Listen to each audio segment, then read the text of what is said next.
At WBAY, want to issue a huge congratulations to our 4:30 p.m. anchor and producer Chris Roth and Joe Horning for winning a regional Emmy for the military category of Outstanding Achievement for News Gathering.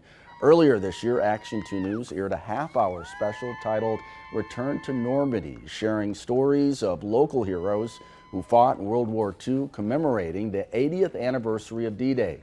Our morning team was also nominated for Outstanding Achievement for morning and daytime newscasts for our coverage of the January 9th winter storm.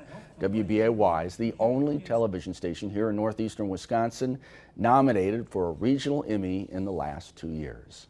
At the same ceremony, local broadcast legend Jerry Burke was announced as a 2025 inductee into the Emmy Silver Circle.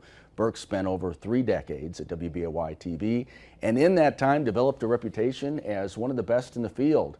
His time at the station also led to the creation of the Fox Valley Bureau all the way back in 1977.